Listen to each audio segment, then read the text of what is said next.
Welcome, Steve, to Metallarium Pages, and thank you for taking the time to chat with us today. It is a pleasure to have a new interview with FFM. So, and now, because you are releasing your new album, Whole Habits Die Hard. So, and your 40 years as a band, amazing for that, a great accomplishment as a band for that. So, first of all, how are you all doing? The Yes, band's been great. I mean, we've just it's amazing that we've been together for 40 years. You know, can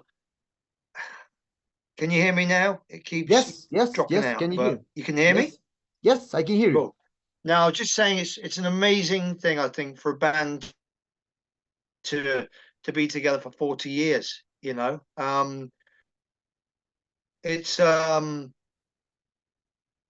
it's been an amazing time. We're still going strong. I mean, we've just obviously been over to South America for the first time, and the band are going from strength to strength. We have a 6 week tour now of the UK and Europe starting on Friday, and Okay. we're just loving doing it. Really, we still love touring, still love making the records. So even though we've been around forever, we still love doing all those things. You know.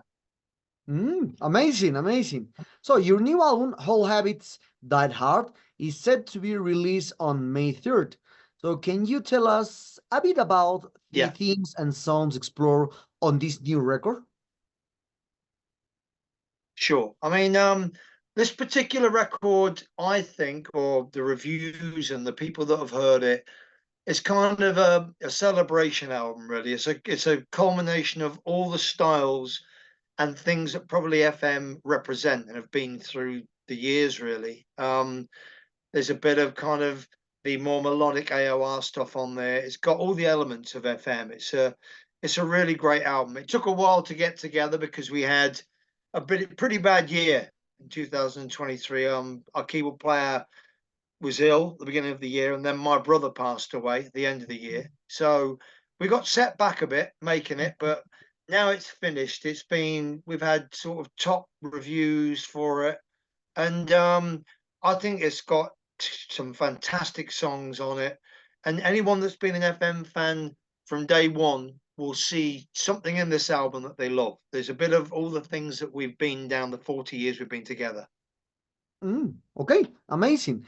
So one thing that captured my attention from this new album is the title. So why did you choose the title All Habits Die Hard for your 14 studio Well, album? the thing we were, yeah. Well, the thing is, we were looking for a title that represented probably a band that's been around for a long time. And old habits die hard is a saying in England, you know. And I just saw it written on something on TV and thought, 40 years FM are definitely a habit that dies hard. So I just put it to the boys. It's a well-known saying in the UK. So I don't know whether it is in Peru, but it is in the UK. So old habits die hard is just a phrase that sums up something that's been around for a long, long time that isn't going to go away very quickly, you know? Okay, okay. And relating to this, you are releasing this new album again with Frontier Music. So how was the relationship with Frontier Music has been? What does the label bring to the band now? Well, it's been great. Okay, They're okay. a great label for us because they kind of just let us make the records and get on with what we want to do, you know? They are fans of the music, they love the band, so they're very supportive. We have no problems with them at all. They've kind of been behind everything we do. When we deliver the records, they're always really, really enthusiastic and pleased with what we're doing. So we got on great with them. We have a great relationship because basically they let us just get on with our career. FM are an established band anyway, so I think they're just happy to let us do what we do. Oh, okay, great to Excuse me. know. Great to know. Don't worry. So I'm talking about the meaning of the album for you. What does this new album represent for you as a band? especially as you celebrate your 40th anniversary? I think it's, as I said, it's just a great kind of, I guess, benchmark record. I think the songs are really, really strong, which has always been a massive part of what FM are. And I think it's the best album we've done for a few albums now. I think the songs and the diversity of the songs on the record make it really interesting as an album. I think it's a really great album. You know, I'm really pleased with it. Okay, okay. And relating to this, so to this new album, how long have you been working on this new album, and how do you know when it's time to release a new album for FM? Well, it's we've been working on it for over a year because of all the problems we had last year. We do some work and then something happened that set us back. But at the end of last year, we just when we got everything out of the way and all the problems were sorted out, we basically just knuckled down to it, got it finished, and it took a bit of a push at the end to get it all done. But we got there, sat in the studio, and we were all really happy with the finished thing. So since we put it out there to the press and radio and everybody, people like you, it's been so well received, and everybody just loves the record. We've had 10 out of 10 reviews. It's just been amazing. The best response to an album for a long time for us. Okay, amazing to hear that. So, what inspires you when you're writing music? Excuse me? Um, it can be lots of things, Debbie. I mean, I normally write songs when I'm not even sitting down to write them. I can be walking the dog, I can be doing anything, and an idea just comes into my head, and then I get back, pick a guitar up, and make it into what's in my head. You know what I mean? So the inspiration can come from anything, you know, and it can come any time or anywhere. It's not, you know, I don't sit down with a guitar in my music room and go, I'm going to write a song today. They just come to me. I can be, I've already written 2 songs for the new FM record. Um, and the next one, and then I wrote those in the car. I was driving back from London. It's a fairly long drive to my house from London, so I can write them anywhere. They just come to me. Then I get home, scribble things down on a pad, and I still write in the old-fashioned way. I don't program a drum pattern up and then put a bass down. I basically have a melody, a Mhm. title. I'll pick a guitar up, I'll work out what chords sound nice underneath it, and I record it on a little tiny dictaphone like I've been doing since I started. So no big studio in my house, just a little office music room, and I write all my stuff in there. So it can come to me at any time. Songs just come into my head, and then I come back home, run up here, write it all down, and put it all together. You know. Mm. Okay, amazing. So, and talking about the promotion for this new album, what are your plans after releasing this new album? And by now, can you see are you touring or any plans for perhaps for a future for a live album for FM? Live album. We've done a couple of live albums, haven't we already? So we don't try not to overdo the live albums because obviously to do another live album we need a different set because you can't keep putting That Girl and Bad Luck on the same albums time and time again. So we may do another live album because we're drastically changing the set for the new touring. So you know there may be a live album. We record every show. Our sound man has a desk set up to record all the shows so that we can maybe take the songs that haven't been featured a lot in the past and make a live EP or album out of those. But you know, the plans are that we've already started. We started in South America in February, and we've since been to Holland, Belgium, Germany, done 4 shows in the UK. We start the full UK tour on Friday, which is the day the album's released. And there's 6 weeks across England and Europe. Then we go to Sweden, Scandinavia. It just goes on and on, on and on. It's a whole year of touring and promoting. And in the middle of the year, we're going to take a month out to start the next album. So you know, we got a full year ahead of us. It's going to be a busy, busy year. Oh, amazing! Great, great news for this new album and the band. So as you mentioned it, you recently toured in South America. So what is your experience like? And what are some of your favorite memories from touring in this part of the world? Yeah. Oh, it was well, just great memories. I mean, just great memories, really. I actually think it's one of my most enjoyable places I've ever toured in. The fans were off the scale. The gigs were packed, full. Um, just amazing, amazing people. I loved every one of the countries I went to. Um, and there are already plans in the pipeline to come back early next year and do some more shows, because now we've discovered that we have all these fans in Peru and the other parts of South America. We just want to keep coming back. So we're going to now do it regularly. We're not going to stop. So it was just an amazing time. Thank you to all of the fans out there. They were just off the scale, and we just loved every minute of it. It was tiring because we did 4 countries in 6 days. So very tiring, but loved it. Absolutely loved it. So we'll be back very soon. Hmm? Okay, okay. So you've been releasing albums consistently, almost every 2 years. So how do you see stay inspired to create new music? What motivates you to keep releasing new albums in an era where people are less likely to listen to entire albums?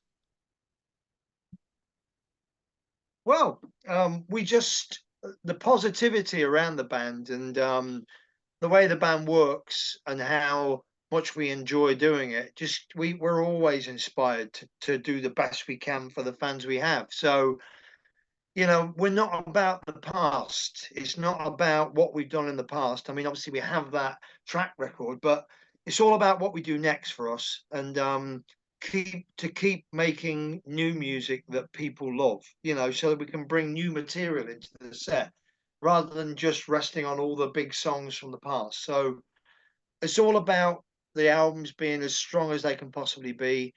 And we're inspired by the fact that, we can go to places like South America where we've never been, and there are fans here that we've never met, and the gigs are full, and it's just a great feeling, So it inspires you to keep writing great music and to keep going out and doing it on the road.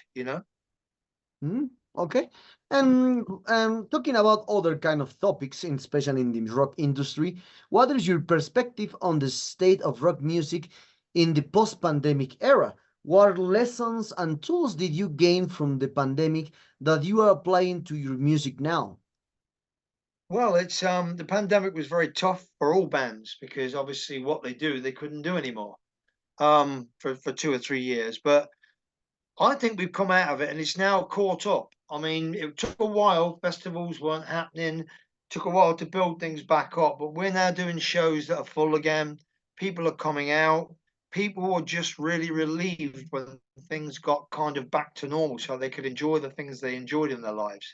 And I'm now seeing gigs being fuller, people, new fans even that maybe discovered you in lockdown. We're looking for new music to listen to. As far as rock music goes, rock music seems to be on the up. People, I think, are a bit tired of the blandness of what the standard of pop music these days. I know I am. It's all pretty much the same. I think I love pop music, but and R&B and everything, but I do think it's got a little bit mediocre. And I just Hmm. think rock music. You go to a rock gig, it's exciting. The band aren't miming; they're playing live.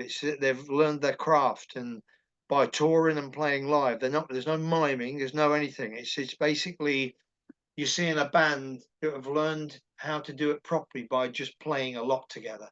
And yeah, I think it was very slow, and nobody really knew how we were going to come out of the pandemic and get all of the touring back on track and everything happen again. But I now think it's back and it's fighting fit and going great. Hmm? Okay, okay. So, and relating to this, do you think it's easier to form a band now in the age of digital platforms and streaming services?